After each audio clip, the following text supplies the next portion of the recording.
What is up, everybody? Welcome to the Ham Radio Crash Course. Welcome to Saturday. Thanks for coming out.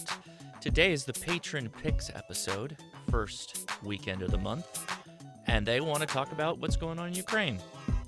So we're not going to be covering this from a political point of view because, frankly, I'm not an expert in that space, but we will be talking about radios and communication with what we've learned and what we've seen so far. So keep an open mind. I'm not going to be making any hard claims, but hopefully it will make some sense. Enjoy the memes as we kick things off.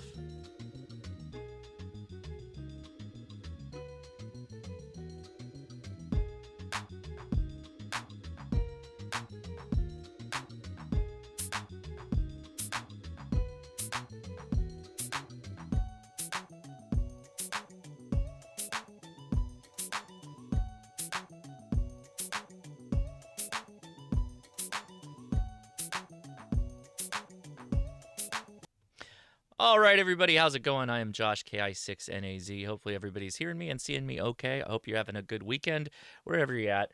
And as much as possible, everybody trying to stay safe. And I know that includes our international friends as well. So anyway, wanted to kick this one off and make sure everybody keeps in mind this isn't going to be, we're not going to try and make this a political thing. This is going to be a show about radio communication and what we've been able to observe, what we've heard, what we think we understand, because like anything, when it's an unfolding war type situation, the information we get will change, it will vary, and things will just come up as false that we'll learn. But I still think there are things we can glean from that. So appreciate you sticking along with me.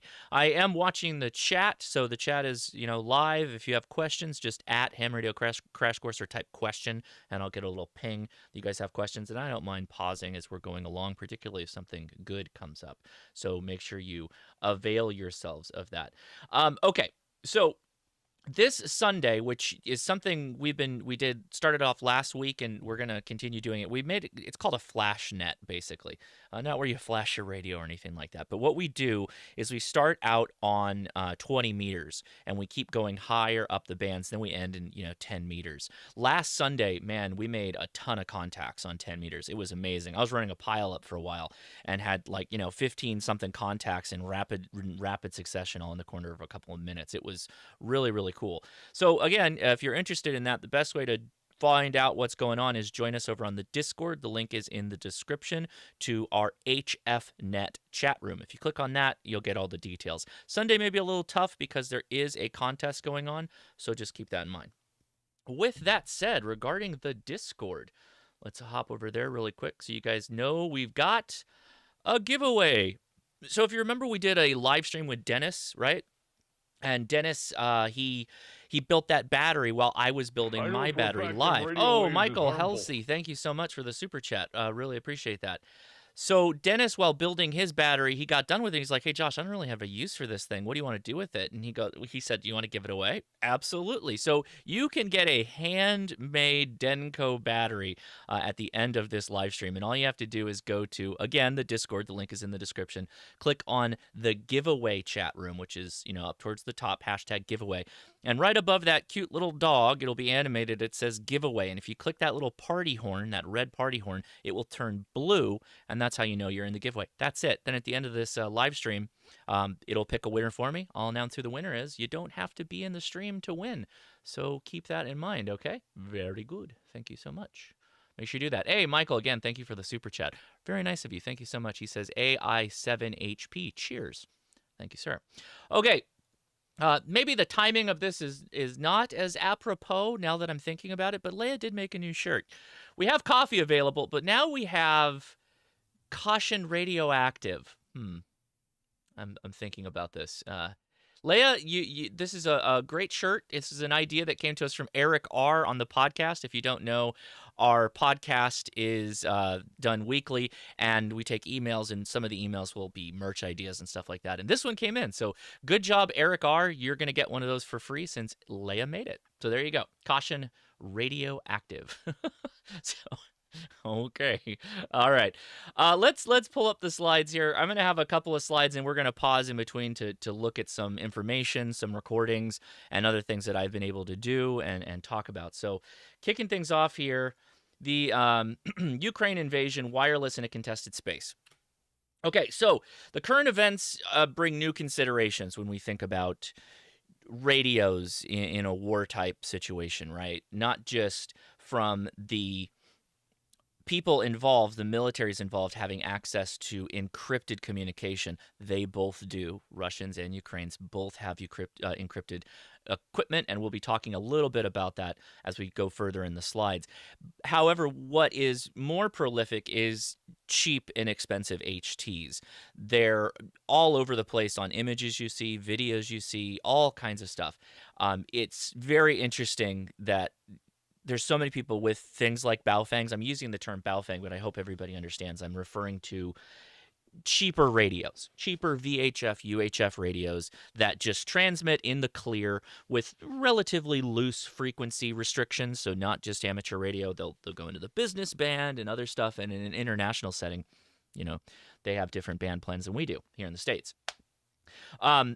So all the slides have, both sides of this have access to simple and advanced listening capabilities, meaning they have the ability to direction find. They have the ability to decode most things.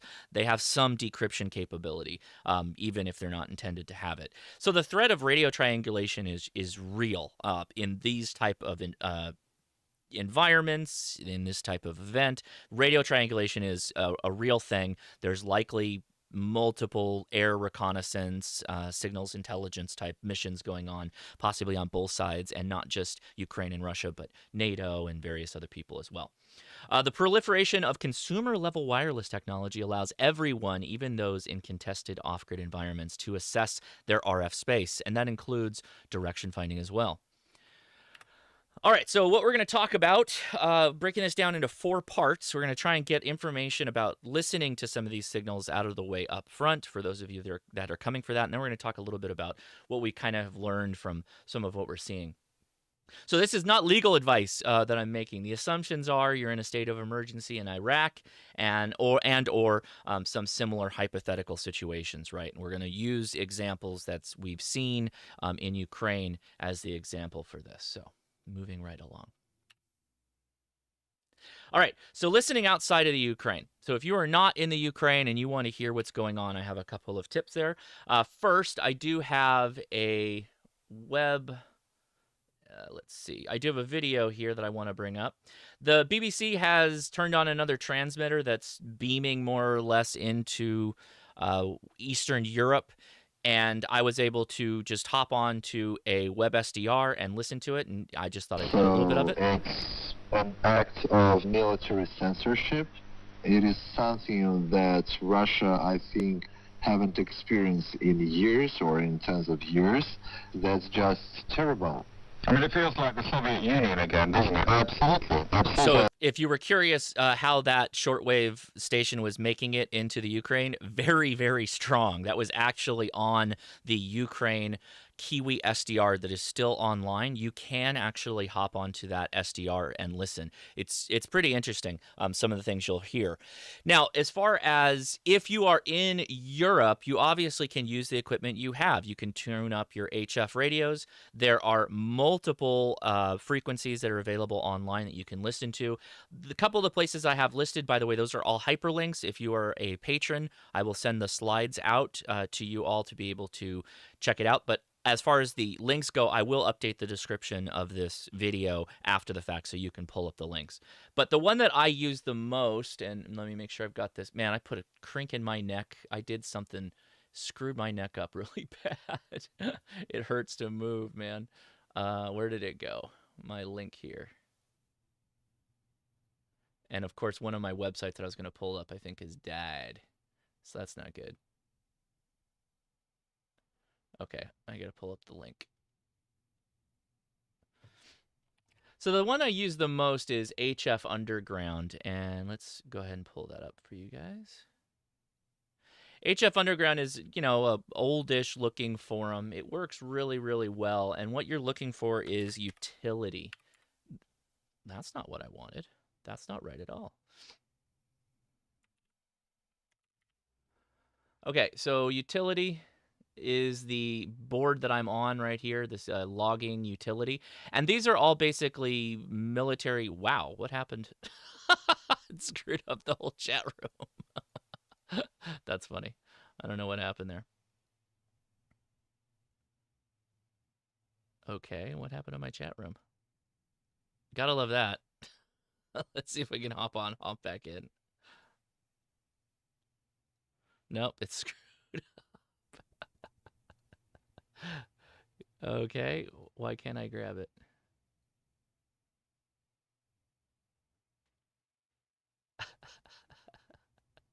Oh, the fun of live, right? And there we go. Close enough. Exploded chat. Anyway, if you go to HF Underground and the utility page, that's where you'll see like live listings of frequencies people are hearing. And they're really, really interesting the way they break them down. They have the frequency listed, the actual frequency, what time of day they heard, what mode of operation they used. And if you actually click on one of them, where is it? Is it evolution? It might be. Nope, not evolution. But we can talk about this one. Robotic male voice, American English accent. This is evolution. More to follow. Stand by, stand by. And then, gives a coded message of ANRGYQ, stand by, over and over again, and then gives a longer message. So this was actually reported as a number station initially on the HF Underground. But this is what's called, and they break it down here. This is not a contested. It's a coded message. It's a message to military units, right? To either from one place at home or some base separated from the action to some forward group, something along those lines. So this is actually comes across as a number station because it is encoded. So it's pretty interesting what you can find when you go to this website. So if you're interested in possibly listening to this on your own or with something like a Kiwi SDR or Web SDR, this is the way to do it. So if you go to, what's the one that I wanted to show you? That's not it. This one. That's not it. The BFSK. So another example is some of these people are fair. Hey, that guy Josh is fairly advanced. If you go to some of these posts, they'll actually have more information on what it is. So for instance, if you go to watch on this one, this is actually the recording, and he's using an application called Rivet to do the decoding of the FSK signal, which Rivet is a Java application that you can download and run at home.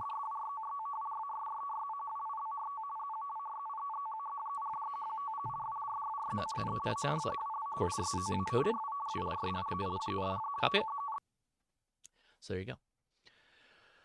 Where were we? There we go.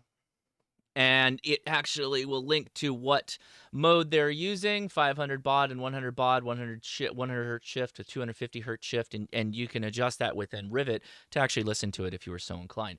So it's actually pretty interesting. I like the work that they do on the underground here, the HF Underground.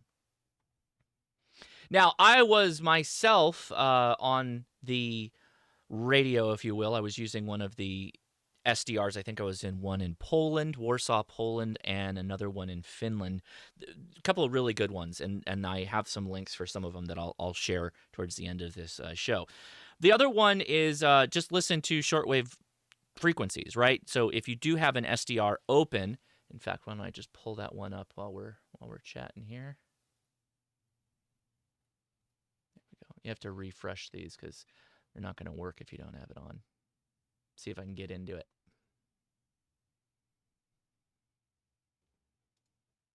I can. All right.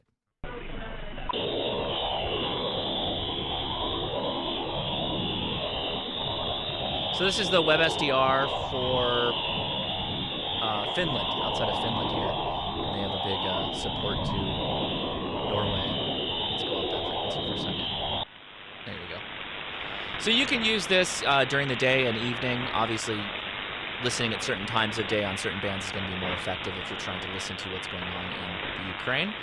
If you use something like HF Underground Utility and Web SDR, you can listen for yourself and you can get some ideas of what frequencies are the most effective or what's going to be used, and they will be periodically used throughout the day. Case in point, as we move on, you'll hear something I was able to record. Okay. The options that you can listen to if you're online, I've kind of already mentioned Kiwi SDR. The link that I have is David, refresh. I'm not out of focus. Thanks. The Web SDR or Kiwi SDR are the better ones that are available online that you can use. The link that I have is for the one in Poland, or sorry, Finland. The one in Poland is also good, but it has a lot of users on it. If you end up trying to use one of these, you likely will have to go into the queue. And when you're in the queue, you can listen to what other people are listening to, and it's a good way of doing it if you're so interested in, or inclined. Scott, thank you for the super chat. Appreciate that. Very much appreciate it. All right. Now, I had initially, or I attempted to use something like Hoseline with Brandmeister or some of the other digital modes to see if we could find internet-linked repeaters in and around the Ukraine. And unfortunately, all of them seem to be offline or don't have any traffic on them in the last 3 to 10 days was what I saw on most of them. So that's not really going to work, although that was something I tried. If you're so inclined, though, you can try and listen as well. See if that works for you. All right. So I was poking around, and I was on, what is that, 4723. I was off frequency a little bit, and I picked up this guy. Oscar, stand by. Mike, 5. X-ray, X-ray, golf. Oscar, stand by. Mike, 5. X-ray, X-ray, golf. Oscar, stand by. Message follows. Mike, 5. X-ray, X-ray, golf. Oscar, Delta, X-ray, I was off Hotel, frequency a little bit. Romeo, November, 6, November, uniform, Delta, 2, Papa, 4, November, Echo, Foxtrot. Yep. And those are EAM messages, the ones we talked about. Those are encoded military messages. Let's go back to the web scene for a second here to show you the Kiwi SDR back over there. Okay, so a lot of stuff is still out there, and you'll see if you're using something like Kiwi, they have some markers here at the top. If you click on them, let me undo this here. If you click on the markers, it'll take you directly to it and into the appropriate mode to be able to decode or whatever, listen to whatever's going on. So if you're on Russian, CIS 12. So that's fun. And of course the buzzer. Right, the buzzer's still out there. The only thing that you'll note now is with everything that's going on, there's people that are putting their music. They're basically trying to jam the buzzer with with music, national anthems of the Ukraine. Meme music is a joking line that I heard. Buzzer's still there. So let me mute that for a second. K9 GCP. I will talk about that as we get further on in the stream. I have a couple of slides that talk more specifically about that. The first half of this is just to talk about how to listen if you are so inclined to listen. And it's basically just get out there and, oh, see, there's something picked up right here.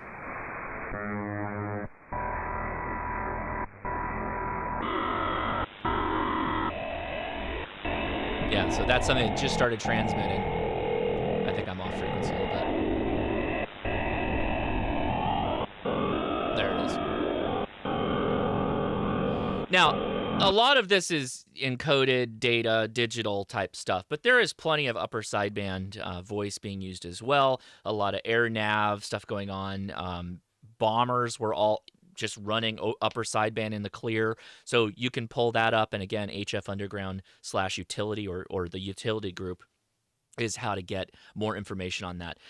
It's pretty interesting, but you have to be pretty active in listening, or watching and then going, I'm looking for that frequency, it's popping off, okay, I'll hop onto about it, but whatever. All right, back to the slides. All right, well, obviously, shortwave is a thing. Shortwave is how a lot of information is getting in and out, in some cases militarily, and then shortwave broadcasts in. But there has been a lot of cheap, inexpensive radios that have shown up that have been around for a while. They've been in multiple conflicts, right? Like Afghanistan, lots of people using inexpensive radios. However, I've noticed a trend that more is being done with Baofeng type radios than I've seen in I don't know, any military event such as this, of this magnitude, of this amount of people. So we're going to talk a little bit about that and some of the stuff I've seen. I appreciate that already. I think somebody in the chat saying one of the pictures was from a previous engagement. That could be true. That's more or less a display of that they're out there. But yeah. Somebody said, Josh, look for the Ukraine station USB, which is broadcasting attention Ukraine. Russian in the band. What frequency is it on, Brett? I'll see if I can pull it up. Anyway. Okay, so again, warning, claims and propaganda. There is tons of claims and propaganda on all sides, both sides, all countries when it comes to any type of war. This is no different than that. So just assume we're approaching this from a talking point and not just say, oh no, this is factual and everything happened, because it's not really about that. It's more or less what's capable, what's usable, what could be effective, and what may not be effective, and why. 3690, somebody says. Let's hop over there really quick. I know people get mad at me when I go off topic, but oh, looks like there may be. Yep.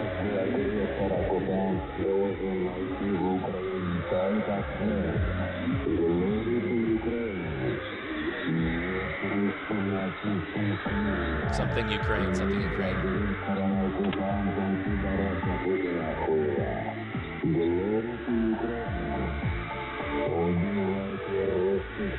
So there's some propaganda out there for you. Okay. All right, so yeah, validity of claims. Make sure we're keeping kind of an open mind and understand that some of this stuff is going to turn out to be not true, and major news outlets are amplifying and repeating bad information a lot right now. So just keep that in mind. I have found quite an interesting amount of Twitter posts that talk about different things, and these lead to some rabbit holes of ambiguity, but I found some of them to be pretty interesting. The Shadow Break International is what I've seen pretty interesting. They're trying to kind of market themselves as a commercial signals intelligence service. Like it's a information gathering of both like satellite images and signals intelligence, RF, that kind of stuff. But they've went on this whole, long tirade of interesting things that they've able to pick up and hear about the Ukrainian war/invasion. And they made a comment: for the first time in a modern conflict, the regular forces of Russia are communicating without digital mode, making them fully audible by anyone. A story documented by Nicholas Laidlaw might explain that the cause would be bad logistic preparation. So I think that's true, and I've got a video that someone sent me that we're gonna take a look at. But these this box in white, there's an Instagram. It's this Nick Laid the Law, and he's reporting on stories that he receives, text stories on Instagram. Now, that in itself can be dubious. That could be propaganda, that could be a fake story, et cetera, et cetera. So bear that in mind. The box there at the bottom says almost no one can get a hold of Central Command. It's not even a matter of jamming. There's just no long-range commo equipment or relays that went with the troops there. And you'll see a bit of that with some of the pictures and images that are coming out, along with the one on the right. People have claimed to me that the one on the right is not actually a Baofeng that was recovered off of a Russian soldier. It was something unrelated, but they're claiming it is. Sure, anyone could do that. Anyone could make that claim. But the CIT person on Twitter says more and more evidence is emerging that the Russian forces rely on civilian radios and mobile phones, which mobile phones, of course, for their communication. Our source's one invading unit confirms this. This photograph is said to show a civilian radio captured by Ukrainians. That's entirely possible, and what we're going to see here shortly would lead me to believe that that is something that is the case. Now, I'm told that the picture on the left is not from the current issue or current war. I tagged Rhea, thanking her for that, but if it's not, I apologize. The one on the right, though, I believe is, and that looks like somebody with a Wushan type radio on their harness there, or bibs or whatever they're wearing. So they're definitely out there, and I think if I have, yeah. So here's a gentleman. He's well, I'll just run the video.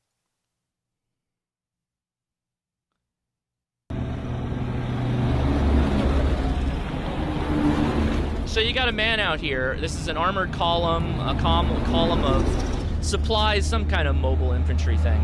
And he's just transmitting on VHF, UHF, just in the open. Anybody can hear that. Who knows what kind of power output that he's running on that. It's probably full high power output, so 5 watts. Anybody within range would be able to hear that. And if you didn't notice, let me go back here. That sign in the background, any of you play, what's it, Call of Pripyat? Or it's Call of Pripyat, right? Anyway, Chernobyl, it's outside Chernobyl. That's where that sign's from. So yeah, just in the clear, transmitting. More radios seen here. Yeah, so you get the idea. So yeah, pretty interesting. So DFing, when you've got VHF, UHF radios like this, they're in the open. It tells everyone that's within range exactly where you are. And if they have the DFing capability, that's one thing, right? Even digital modes, like if you are just transmitting with something that's encrypted, so if you had an encrypted radio, an encrypted handheld, you could still be direction found, right? You're still transmitting. If someone had an idea of someone transmitting at a certain location, kind of had an idea or thought that they might be on a specific frequency or whatnot, you can still find them. The difference is when you're transmitting in the clear, it's not encrypted. Everybody knows what you're talking about. In this case, I bet you that guy is yelling about keep going.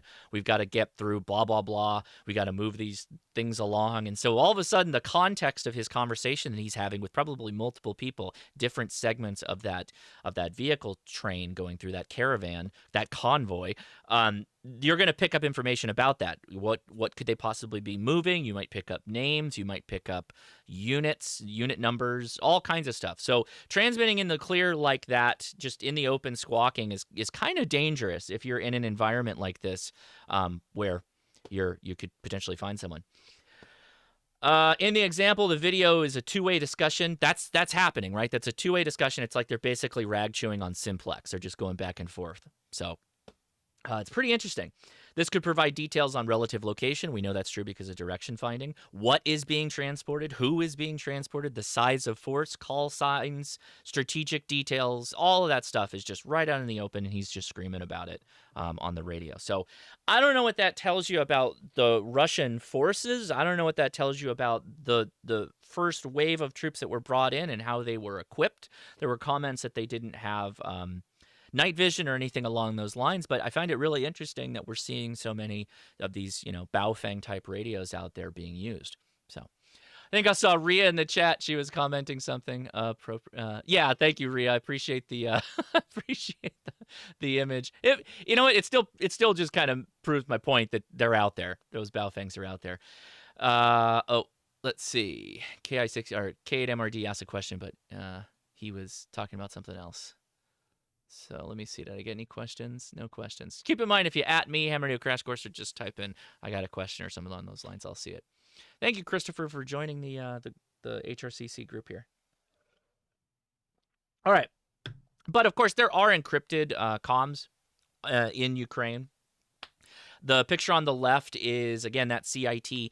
That is a picture, again, their claim is that they recovered this gear off of some paratroopers. And you can see those handhelds in the middle there are likely encrypted comms, right? So yes, I think it is likely to assume that there are plenty of encrypted comms on both sides. In fact, the Ukrainians back in 2015 made a large purchase of radios that both do trunking and can do encryption like the Motorola's. The assumption out there, and at least from the pictures I've seen, that a lot of people, the official military versus the volunteers, seem to be running encrypted Motorola DMR radios. Okay. Let's see. Both sides have encrypted radios. Ukraine is running Motorola DMR. Yep. So let's talk encryption a little bit, and maybe this is something, you know, that not everybody knows that should probably understand this. When we're talking encryption, right? So like this paratroopers, right? Some Spetsnaz, which is kind of like the special forces in Russia. When you're talking about putting encrypted communications on those folks, that's not as hard, right? You got a unit of 12 or more people, right? Up to, I don't know, a couple of units, 20, 30 people total. It's not too difficult to get a bunch of radios, get them keyed up, have a comms plan, right? Multiple channels for different activities, different people, different units. Not too difficult, right? When we had Mike Glover on here, he talked a little bit about their comms plan and what they would do.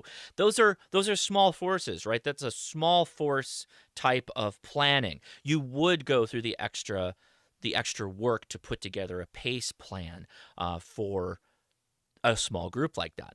When you're talking about an en masse infantry, right? Infantry, naval, air force, comms are going to get disjointed, and there's definitely not going to be like overarching comms plans, or there could be, but they're going to be pretty loose. And so throwing encrypted radios to, you know, thousands of these guys is probably not very effective. So what they probably do is, you know, the higher up, some of the ranking officers would have a communications person with them. But if the claims are to be believed, those people are starting to stay a bit further back. And if your tip of the spear, if you will, has VHF, UHF radios in the clear, and your encrypted stuff is behind, and there's no way to relay, then kind of an interesting thing going on there when you have a disconnect like that. And if the officials, if your ranking officers aren't actually interfacing on the clear, you know, if you don't put a Baofeng in the LT's hands, how's he going to talk to the guys on the front? It's an interesting discussion, but it's likely that that's happening to some degree. So the expectation, I think, was that outfitting the entire army with encrypted comms in the Russian army is probably not feasible, or likely impossible, given the amount of equipment that they'd need. Remember, you got to have encrypted keys. There's a keying process for these type of radios. It's not something that you just, like, you know, plug in an FTDI cable and open up Chirp. It doesn't work that way at all. It's more involved. You have people's whose jobs it is to handle communication in all armies, and that's something that is not that's something that they not always have, you know, just right at hand. Here you go, an encrypted radio. And the expectation, I think, again, this is my personal belief here, that I think they didn't expect to be dealing with such a defense that the Ukrainians have put on. And it's possible that they just didn't think they needed it. We can just talk in these Baofengs. We're just going to go, wrestle up these Ukrainians and get them out of here and take over. And then that was kind of it. At least that's my assumption. You guys are able to go ahead and message, provide your thoughts in the comments, if you will. So on the topic of comms preparedness, okay, so that's kind of a picture of what's happening right now, and it is evolving, it is changing. We're going to hear more and more things change as it goes along. So hopefully, I hope that some of you will start listening to the web SDRs, Kiwi SDRs. Maybe you yourself will record something that could be pretty interesting. A reminder again, use HF Underground utility, really helpful. But let's talk about comms preparedness. So just with what I told you, kind of with what we're seeing out in the battlefield here, there's some lessons that we can kind of pull away from that. But I will mention up front, words of warning here. At the time, amateur radio is prohibited in the Ukraine. And I'm going to explain why, to go back to that person that asked earlier. Using radios that look tactical or clandestine, like a little CW radio, or just hammy, right? You got a wire up in the air, a piece of coax. a radio that's hanging down, all kinds of stuff. It's going to make you potentially a target from both sides. To the Ukrainians, you amateur radio Ukrainian living in his home, if the Ukrainians come by, the military, and they see you, hammering out CW, they may not care to ask, oh, hey, are you working DX for your log? They could think that you're potentially a saboteur, that you're an embedded insurgent or a spy or something along those lines. So part of the reason why amateur radio is prohibited right now is because they, want to be able to find the actual people that are spying or causing or planning a sabotage or anything like that. And they don't want to get them mixed up with, random ham that's just trying to make some sweet DX while all the power's shut off, right? So that's from the Ukrainian side why they have ham radio prohibited.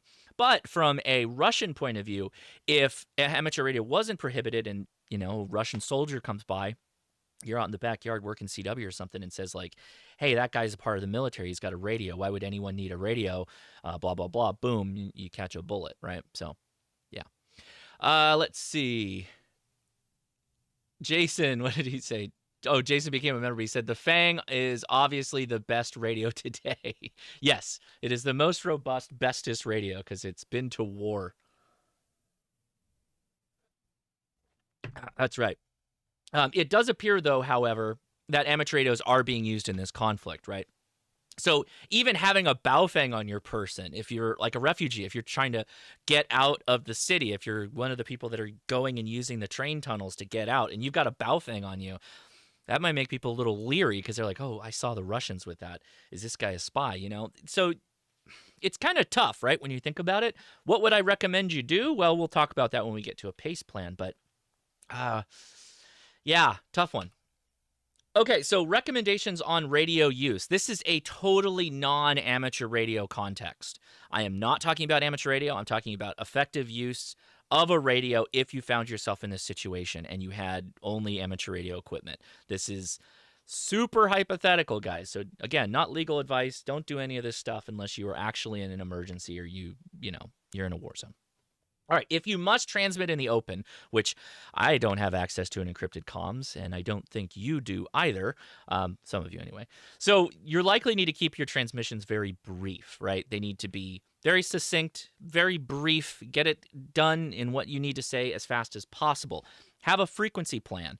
What that means is you're going to change channels basically periodically through conversation through the day so that you're not giving someone to park on waiting for the next time you come around, right? Only use the power necessary to make the contact. If you hear your friend and they hear you just fine with both of you running 1 watt of power output, run 1 watt. It decreases the amount of propagation space you take up and you're putting RF into.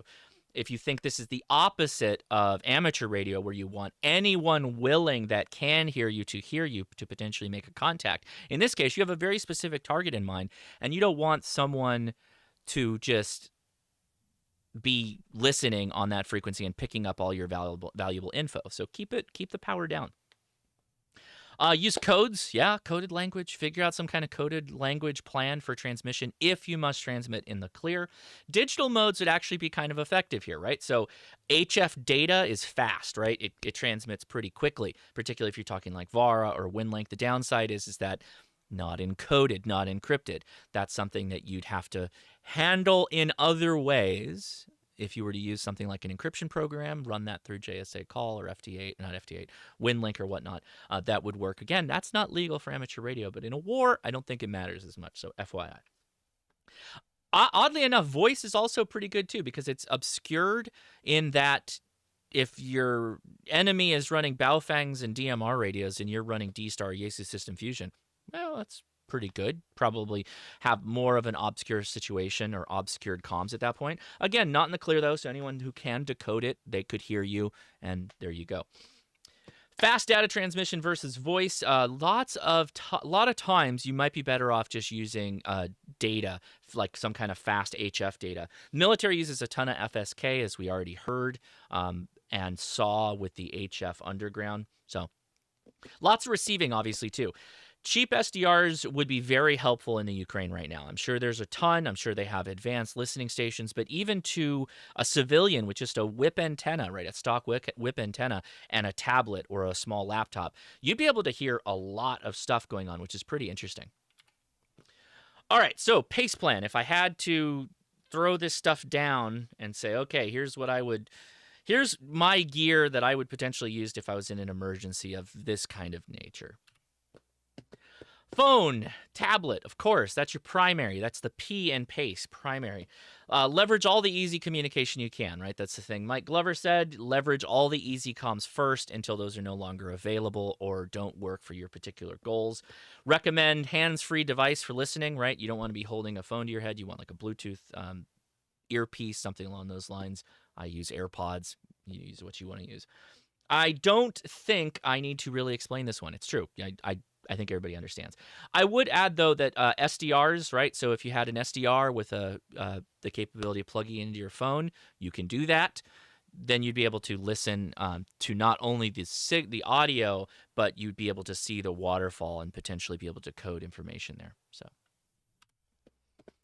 alternate. So the A in alternate is HT in my case. Following a comms communications plan and timed contacts, right? So we'd have a comm plan laid out with frequencies that we would use, bands we would use, times we would use it. Using an earpiece and mic combo so that people aren't hearing just the speaker blasting out if you're in an environment where you want to keep a low profile. I likely would have a cheap HT and a good HT program the same as much as possible. I likely would end up using a digital mode because why not? It's an extra plus. I would use APRS, but I wouldn't use APRS for squawking out my location. That seems like a dumb idea. Case in point, if you see that picture there in the lower right, the APRS.FI, that's a DDoS that hit them. So see that big square there? I wonder what that big square is right on top of. Dawn N5SKT asks, charging solutions? Yeah, I would probably have my my PowerFilm Solar. Or, I don't necessarily assume that power is going to go away or that you won't be able to get back to it. So even if it's just a backup battery, it's probably okay. All right, contingency. Contingency is the C, right, in PACE. These are always 4-step processes, 4 steps, and they have to be independent of each other. You can't say, well, my primary is going to be HF voice, and my alternate is going to be digital HF data on JSA call. You can't use the same radio, basically, for all steps on your PACE plan. Hey, T-Ray, thank you so much, man. Thank you so much for the super chat. I appreciate it. So this one's kind of tough because I want the ability to transmit, but I honestly think if you're like a civilian, if you're somebody who's trying to get out of the city, being able to transmit is valuable, but you really only need like 1 or 2 ways to do it, and you really should be listening a lot, like get as much information as you can.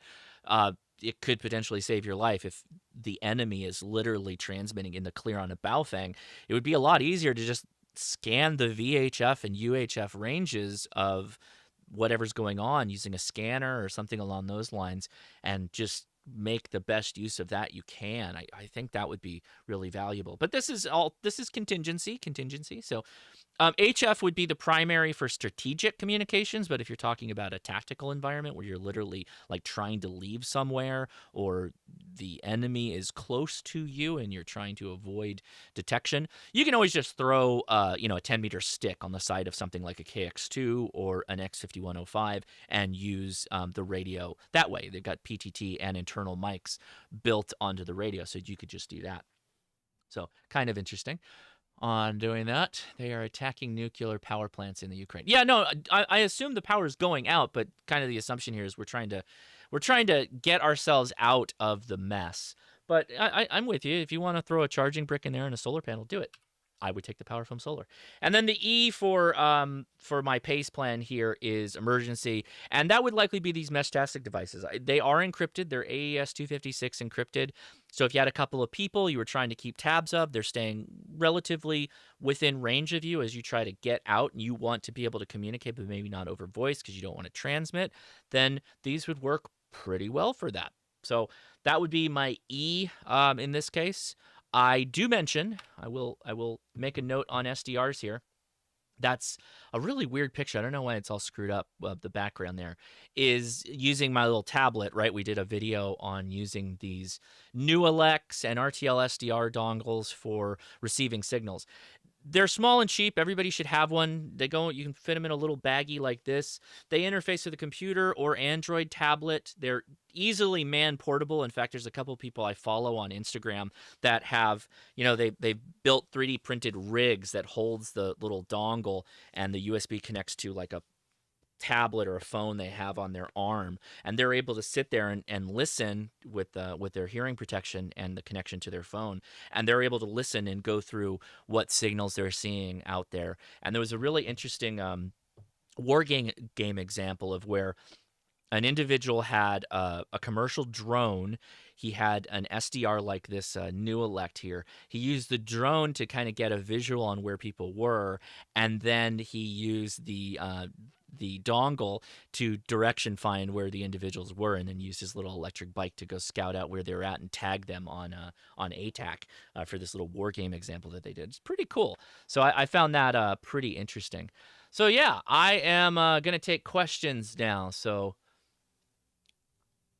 Don, he knew my answer about batteries. He knew which battery I'd take. I would take the Power Film Solar. So let's get some questions going or comments. Again, we will be doing the after chat on Discord. So that goes well into the evening, and it's usually ham radio related, and this will be no exception. We'll continue to answer ham radio questions. But we'll also be talking about this because it's kind of an interesting, lessons learned here, right? I was very surprised by the amount of Baofengs that started showing up. So yeah. Pretty interesting. Mad Cat Magician says, what about jamming radios? Yeah, there are a lot of jammers that are showing up, commercial jammers, wish.com jammers. I don't have one, so I'm not going to make a recommendation to you on them, and I don't really want one. They're kind of illegal. But in that case, yeah, sure, throw a jammer in your kit. I don't know which one to tell you, though. If you go on Wish and you look for radio jammer, there's a couple of them out there, and they operate on a fairly large amount of bands. Is counter jamming a thing? Yeah, you shoot the person with the jammer, Sarah. Because if you think about what jamming is, right? What is jamming? Let me go back there. It is literally throwing as much power out in a wide bandwidth space as possible that prevents people from being able to transmit effectively. That's what jamming is. So that's absolutely going to be a thing. Yeah. Let's go back up here. Question, are there many radio applications for iPhone other than Echolink, or should I be looking back at Android for more function? There's relatively the same amount of apps, although I have found Android has some more meaty ones. Like WOAD, WOAD, is really good at WinLink over Android. It's a pretty good app.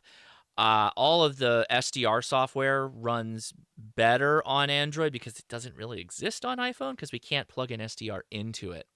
So that would be my recommendation. But they both have a lot of apps. Let's see. HackRF has an accessory that can turn into a tracking and jammer. I don't doubt it. I believe that. I got a super chat, and it's a name I can't pronounce. Thank you. I appreciate that. I do appreciate the super chat. Thank you very much. Let's see. Zello on iPhone.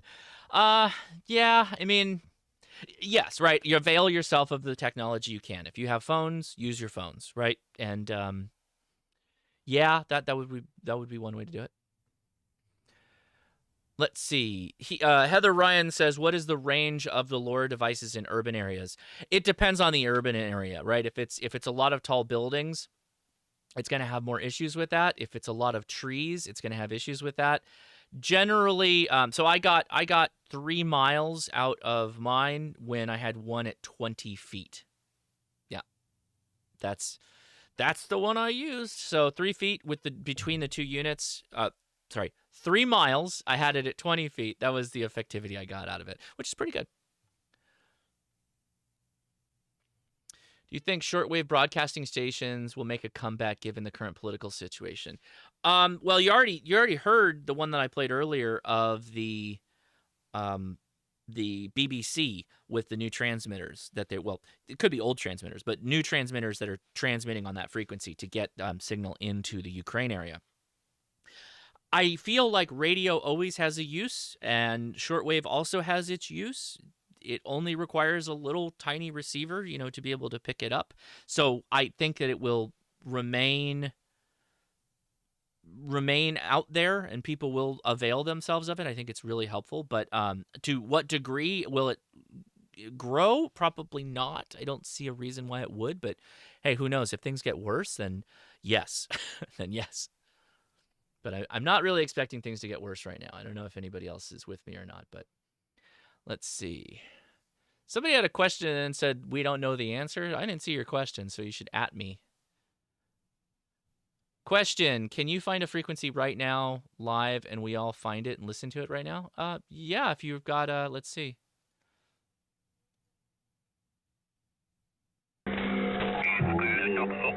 So I'm on 3690, right? That's what we were talking about earlier about.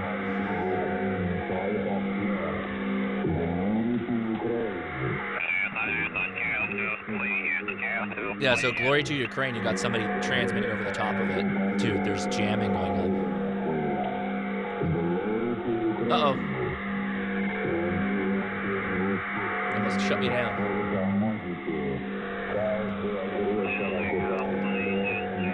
Oh, yes, Rich. I did say that, but it deserves repeating.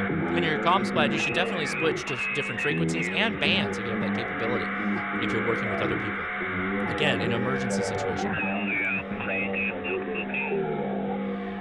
Let's see. Radio direction finding.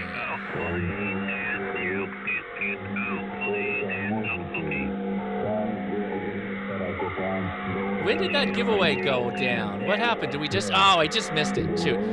All right. The winner, Wandering Nerd, KB1-. You won the Denko battery. We ended with 715 entrants. That's fantastic. Thanks everybody for entering. So you won the battery. I'll send you a message here probably tomorrow and let you know how I can ship it to you.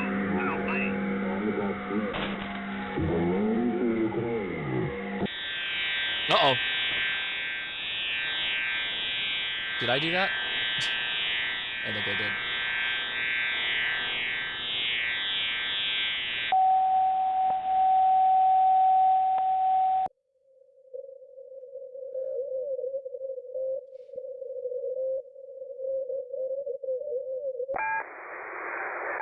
The pip.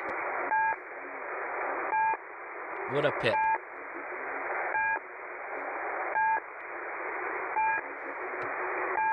So if you pull up like Kiwi SDR, there'll be these little pink tabs on the top. Those are like little bookmarks. If you click on that, it'll move it'll move your frequency over to that thing and then change the mode to the appropriate mode. This SDR is in Finland. It's great SDR. Oh, and I will post the link to this. I have to mute this for a second. It's going to drive me crazy. I know for a fact them radio waves is harmful. So, question, what do you think about subscribing to services such as Hamsphere? I don't really like it. It's a ham radio video game, right? And the fact that they charge money, they literally charge you money to have fake radios that change the way the game plays and fake antennas that don't exist for when you play the game. It doesn't actually get you any ham radio gear, so I don't recommend Hamsphere. I think it's kind of fun. I tried it. I did get a trial period. I'm just not a fan of it.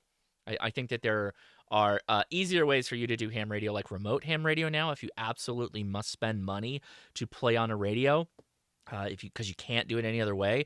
Why pay Hamsphere, a subscription service, to just chat like on a Discord? You could just use Discord. If you actually want to play radio, then buy some time. Backyard Music, wouldn't have my license without your community. Just a small token of my appreciation. Backcountry Medic, sorry. Thank you so much for the super chat. I appreciate it.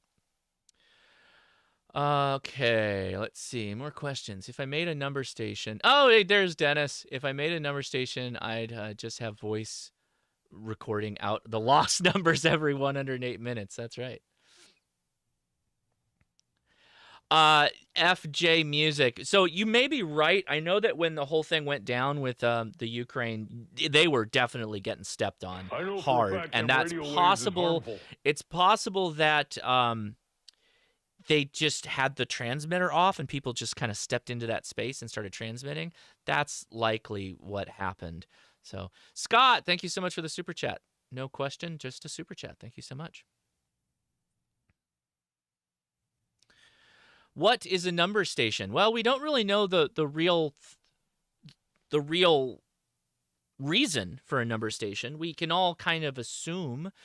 Let me pull up a website that you can go to. It's Priam.org, and it will show you a listing. So if you go to their homepage, there's a number station schedule. You click on it. So let's see if one. Do we have one coming up? 2 o'clock. UTC 150. How long does these go?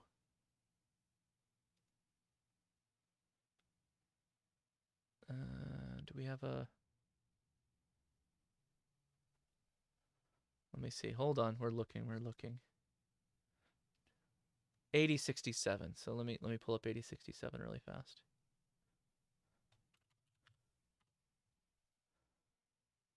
Usually it's AM. 8067. No, they're not there.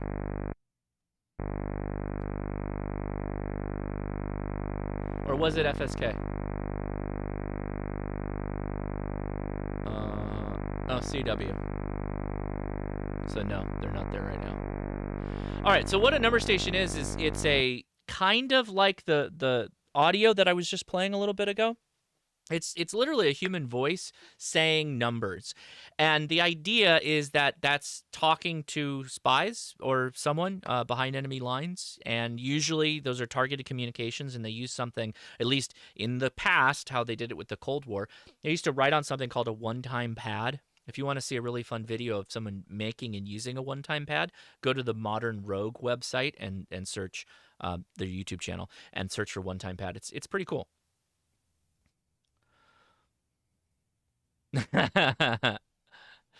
Yeah, I can tell you with 100% certainty that Canadian number stations were broadcasting temps to pull sap for syrup. Yep. Josh, isn't a number station sort of like WWV? Well, yeah, except that's not a number station. That's literally giving you the time. A number station is an obscured message in numbers that are meaningless to anyone except for those that have the pad to decode what those numbers translate to and mean. All righty. Thank you, Ham Radio Hobo. I appreciate it. All right. I think we're probably going to wrap things up, and we're going to go over to the Discord. So if you want to join us over there, that would be cool. We appreciate it. Yes, one-time pads are unbreakable. Everyone should have them. That is true. I know for a fact them radio waves is harmful. Looking forward to the movie starring KI6NAZ. What movie? I want to have a movie. They're going to make a movie on me? Not that I know of. I don't know of any movies at this time. Henry to Crash Course, have you come across Ukrainian supporting ops transmitting bursts to spell out taunting words over the waterfall? Yeah, they were doing that over the buzzer. They were definitely doing that on top of the buzzer, so which was kind of funny. That was that was wild when they started doing that. Where is the buzzer? I had it over here.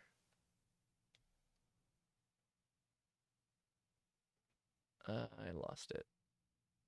Where'd you go, buddy? Oh, it doesn't matter. I'll deal. We'll talk about it on the after show. Yeah. Anyway. Yeah. The spectrograph images. Yeah. There was a bunch of people that were running them on the buzzer's frequency. If you were on a web SDR, it was there was a couple ones. It was a little racy. I would not have put that on my YouTubes. And if I was live streaming it, who buddy, that would not have been good. All right, guys, this was a patron picks episode, where the patrons decided this topic. So if you liked this topic or you didn't like this topic and you'd like to control what I talk about the first weekend of every month, consider joining me on Patreon to help support the channel, and then you can vote on the topic and maybe you will get your way. I think we got a list of like 30-something topics. In fact, it's growing all the time. But yeah, this was a fun one to make. I had already been kind of deep diving this stuff, so it gave me time to kind of put together what I had found and then some of the tips that I feel could help if you found yourself in a situation like this. I'm obviously legal advice again. I'm not saying do this kind of thing. I'm not saying this is the end all be all of anything, but it does indeed I think help, because it's slightly different viewpoint, right? Oftentimes we focus it like amateur radio from a point of, I need to make contacts, I'm going to do a POTA, etc., etc. But there is actually very good radio preparedness, right? We obviously know MCOM, we know things like ARES and RACES, we know those terms for groups of people that work together, working emergency communications. But there's a lot the individual can do in regards to emergency communication that is not the same thing as some of those, traditional groups, ARES and RACES, Red Cross, all that stuff. There's a lot we can do as individuals, and I think we should. So yeah, let's see. Go get off of that. Thank you. Let's see. I think I got all the questions there at the end. Thanks everybody for the super chats. I really do appreciate them. And yeah, take the link in the description, and I will see you over on the Discord. 73, everybody. We'll continue this topic, but well, it's going to be ham radio chat as normal, so we'll be answering ham radio questions. And I got another radio. Can anybody see which one it is? I did. I got one, and we'll be talking about it live on the after chat. Until then, I'll play out with some memes. 73.